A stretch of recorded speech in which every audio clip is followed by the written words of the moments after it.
ባረክ እያነበብን እንሄድና ቀጥሎ መጽሐፉ ምን ይለናል? መጽሐፍ ቅዱሳችንን እያነበብን ስንሄድ ሃሌሉያ አንደኛ ጢሞቴዎስ ላይ እግዚአብሔር ምንጊዜም ቢሆን አንድነቱን አይለቅም። ስለዚህ አንድ ነው ብለን ስንል ምን ማለታችን ነው? ጢሞቴዎስ ላይ ምን ይላል? አንደኛ ጢሞቴዎስ ምዕራፍ 3 ቁጥር 16 እግዚአብሔርንም የመመሰል ምስጢር። እግዚአብሔር ምን ይመስላል?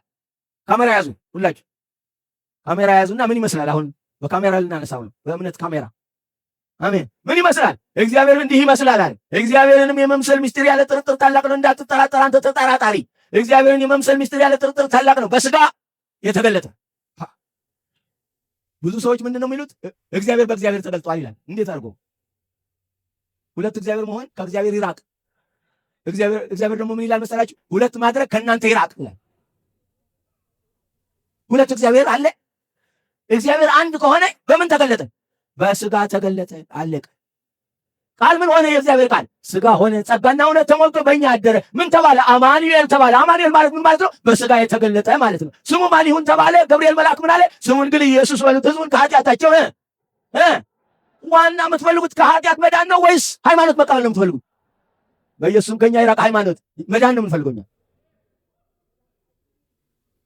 ስለዚህ መጽሐፉ ምን አለ? እንግዲህ በስጋ የተገለጠ በመንፈስ የጸደቀ እውነት ነው ተብሎ በመንፈስ የተፈረመለት፣ ሃሌሉያ፣ በመላእክት የተሰበከ የታመነ፣ በአሕዛብ የተሰበከ በዓለም የታመነ፣ በክብር ያረገው ማን ነው? ኢየሱስ። እርሱ ራሱ አብም ወልድም መንፈስም። ስለዚህ ነው በማቴዎስ ወንጌል ወደ ዓለም ሁሉ ሂዱ፣ ወንጌልም ለፍጥረት ሁሉ ስበኩ፣ ስልጣን ሁሉ በሰማይና በምድር ተሰጠኝ ነው። ተሰጠን ነው፣ ተሰጠኝ አለ። ስልጣን ሁሉ በሰማይም በምድርም የኔ ነው። ስለዚህ ወደ ዓለም ሁሉ ሂዱ፣ ወንጌልም ለፍጥረት ሁሉ ስበኩ፣ ሃሌሉያ። በአብ በወልድ በመንፈስ ቅዱስ ምን ስሞች ነው? ስም። አዎ፣ ምክንያቱም በማቴዎስ ምዕራፍ 1 ስም ብሏል። ስሙም ኢየሱስ ወልድ። በምዕራፍ 29 ይጠፋል፣ በምዕራፍ 28 ይጠፋዋል። ማቴዎስ አይጠፋውም።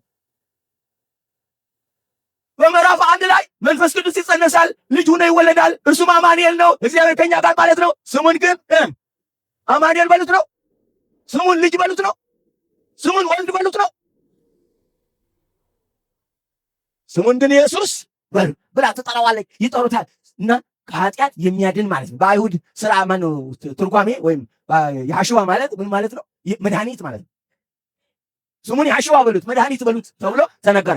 ኢየሱስ የተመሰገነ ይሁን። እሺ፣ እያነበብን ስንሄድ በጣም የሚገርማችሁ ነገር ነው። ስለዚህ ነው ሐዋርያ ጳውሎስ በምዕራፍ 1 ላይ እዚያ ጢሞቴዎስ አንደኛ ጢሞቴዎስ ምዕራፍ 1 ቁጥር 15 ላይ ኃጢአተኞችን ሊያድን ክርስቶስ ኢየሱስ ወደ ዓለም መጣ የሚለው ቃል የታመነና ሁሉ እዚህ ያላችሁ ባካችሁ ሁላችሁ ኃጢአተኞችን ሊያድን ክርስቶስ ኢየሱስ ወደ ዓለም መጣ የሚለው ቃል የታመነና ሁሉ እንዲቀበሉት የተገባ ነው። ከኃጢአተኞችም ሁሉ ዋና እኔ ነኝ። ነገር ግን በእኔ ምሳሌነት እኔ እንኳን የሚያድን መሆኑን ካዩ ሰዎች በእኔ ምክንያት ይድኑ ዘንድ ሃሌሉያ ትዕግስቱን በእኔ ያሳያል፣ ምሕረቱን በእኔ ያሳያል።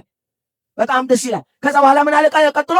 በጣም የሚገርም ነው። ሰዎች ሁሉ ሃሌሉያ እንዲድኑ ኢየሱስ ክርስቶስ ዋና በመሆን በእኔ ላይ ትዕግስቱን ሁሉ ያሳይ ዘንድ ምሕረትን አገኘሁ። ብቻውን አምላክ ለሚሆን ስሙልኝ፣ ብቻውን ስለ አምላክነቱ ስንት አምላክ፣ ስለ ስጋነቱ ስንት ስጋ። በኒን የሚባል አንድ ሰባኪ አለ አሜሪካን ሀገር ሲሰብክ ምን አለ? ለሶስቱም በስጋ ተገልጧልና ለሶስቱም ሶስት ነገር አላቸው አለ። ሶስት ነገር አላቸው። ስለዚህ 9 አካላት ነው የሚሆኑት አለ። ለአብም አብ ወልድ መንፈስ ቅዱሶች አሉ። ለወልድም አብ ወልድ መንፈስ ቅዱሶች አሉ። ለመንፈስ ቅዱስም አብ ወልድ መንፈስ ቅዱሶች አሉት። ስለዚህ ሶስቱ ሲባዙ በ3 9 ነው የሚሆኑት። ስለዚህ 9 ፐርሰናሊቲ 3 እግዚአብሔሮች በሰማይ አሉ አለ። ለሶስቱ እግዚአብሔሮች 3 ስጋ ሰጣቸው ማለት ነው። ከኛ ይራቅ በኢየሱስ።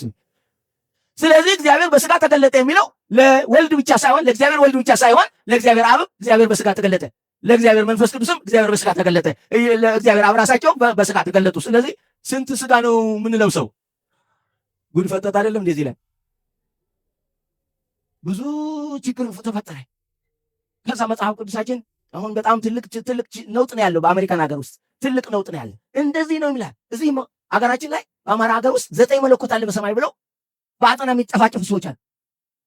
ከቅዳሴ በኋላ ብድግ ይሉና ለ3 የቀደሱ ለ9 የቀደሱ የሚሞጡና መክፈልቱ የኛ ነው የኛ አይደለም የኛ ነው እንዴ? ምክንያቱም እኛ ለትሩት ሃይማኖት ለ3 ነው የቀደስ ነው። እናንተ መናፍቃን ናችሁ። 9 ነው ተባለ በአጠና። እሺ እናንተ 9 አላችሁ 3 አላችሁ ወይስ 1 አላችሁ? 1 ነው የሚኖረን።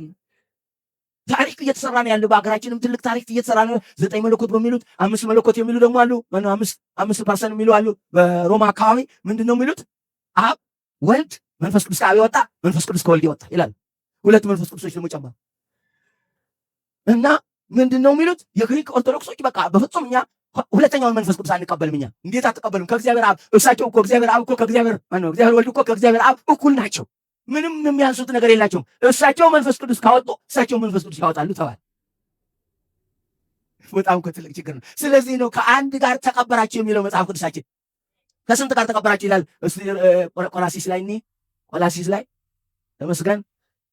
ቆላሲስ መጽሐፍ ቅዱስ ያዛችሁ ምዕራፍ 2 እንዴት ያለው ቆንጆ ጥቅስ መሰላችሁ። እንደዚህ የተገለጸላቸው ሐዋርያት ሲያስተምሩን ደስ ይላል። ኢየሱስ ይባረክ። የተገለጸላቸው ሐዋርያት ናቸው። እንዲህ ያለ መጽሐፍ ቅዱስ ከቁጥር 8 ጀምሮ ያነባል።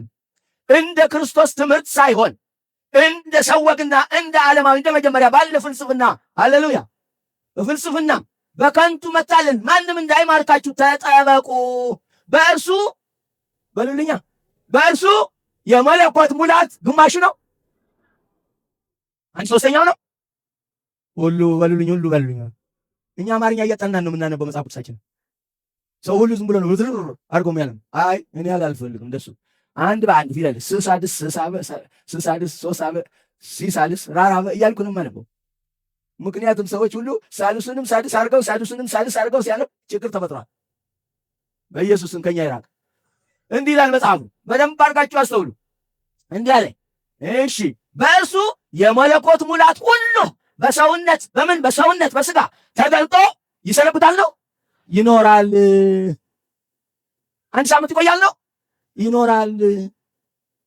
ስለዚህ እናንተ ደግሞ በምንድን ነው ኮምፕሊት የሆናችሁት አለ መጽሐፉ። ሃሌሉያ።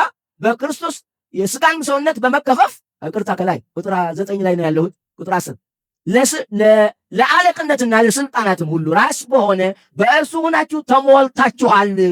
ሙላት የምታገኙት ብቃት የምታገኙት ወደ ሰማይ መሄድ የምታገኙት ስጋውን ስትለብሱ ነው። ሙላቱን ስትለብሱ ነው። የአብን መንፈስ ጠጥታችሁ የወልድንም ደግሞ ስጋ ደርባችሁ ነው ሙሉ የምትሆኑት። አብ ራሱ ሃሌሉያ፣ ቃሉ መንፈሱ ራሱ ተለያይቶ ሙት ነው የሚሆነው። ብትገነጣጥሉት ትንፋሱን ብታወጣው ትንፋሽ የለሽ ይሆናል፣ ሞቷል ማለት ነው። ስለዚህ እግዚአብሔር እየተነፈሰ ነው እንጂ የሚኖረው ትንፋሽ የቋረጠ እግዚአብሔር አይደለም። እነዛ ፈላስፎች ግን ምን አሉ? ትንፋሹ ወጥቶ አልቋል። አንድ አፍንጫ፣ ጆሮ፣ አይን ያለው ትንፋሽ አድርገው አወጡና እዛ ጋር አስቀመጡ፣ ስዕል ሳሉ። እግዚአብሔር ምን ይላል? እፍ እያለ መንፈሱን ለስጋ ለባሽ ሁሉ ይሰጣል። ለአንተም ሰጥቶሃል፣ ዛሬ ለአንቺም ሰጥቶሻል። ለሌላውም ለሚፈልግ ሰው ሁሉ፣ ለተጠማ ሁሉ፣ መንፈሱን ለሚጠማ ሁሉ እያካፈለ ይላል። ሰው ይካፈላል፣ እያካፈለ ይሰጣል።